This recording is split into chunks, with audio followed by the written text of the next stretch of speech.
Now, often when it comes to Google, they do like to tend to keep things within their own realms, within their own areas. And so obviously when it comes to leaving reviews on Google My Business, Google would prefer you to use their own email, which of course is Gmail. And a huge amount of people do have Gmail accounts, so that's fine. But what happens if you don't want to sign up to another email account or Gmail itself?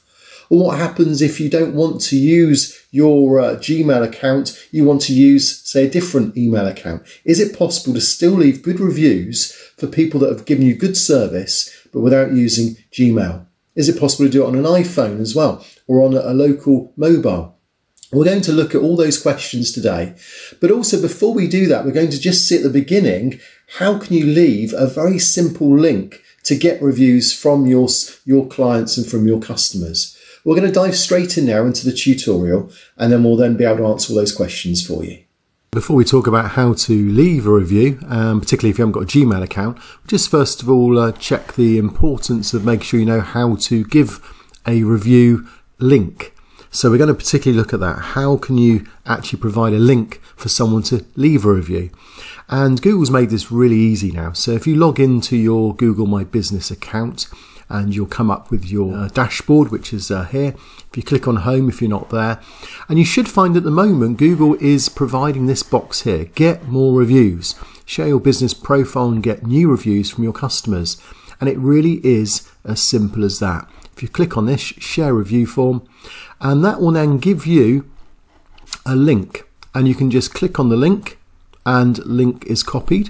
And now if I go anywhere, I can paste that, and that will then give the person that's given that link the opportunity to then provide a review. So let's see how that works. Now, of course, you can, of course, share it on Facebook, WhatsApp, Twitter, or share it via email. It's nice and ready to fill in.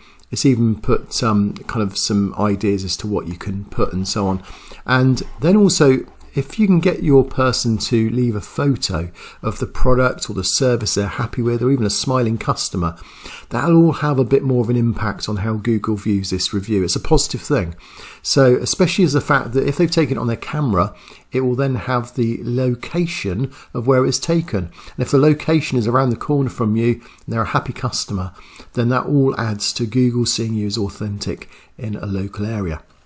Now what I'm going to do is I'm going to tackle this slightly differently, because I'm logging into my own login and that doesn't help.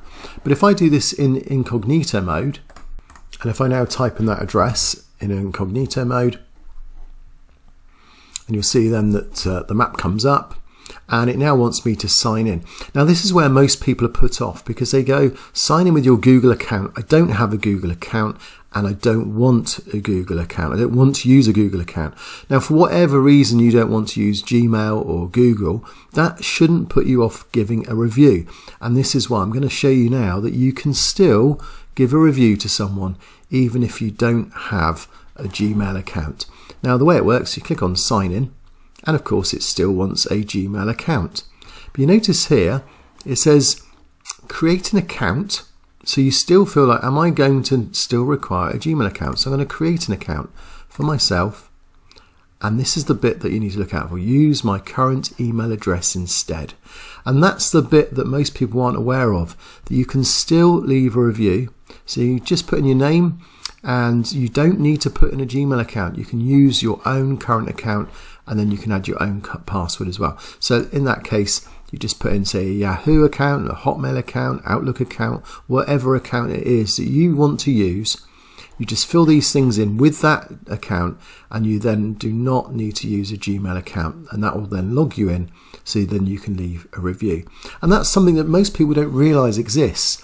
So that URL will take you through to a link where you don't need to use a Gmail account to leave a review. Hopefully that means that you'll get more reviews from people that say that they don't want to use a Gmail account.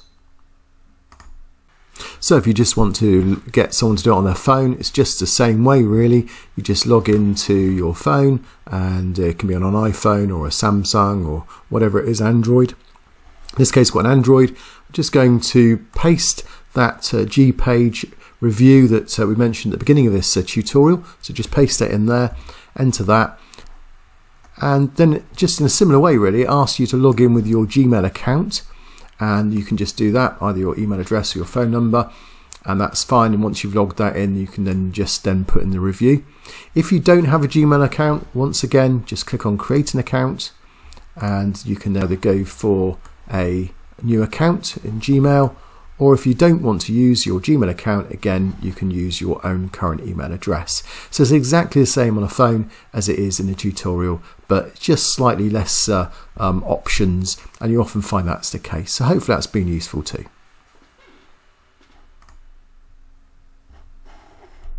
So if we go back to where we were, and just to say that of course if you do have reviews coming in, do make sure you reply to them. Make sure you click on replied, and if you haven't replied, then make sure that you get this emptied out, because replying to reviews is really important. It also emails them and thanks them, and it's also again another signal to Google that you're on top of your business, so make sure you do that.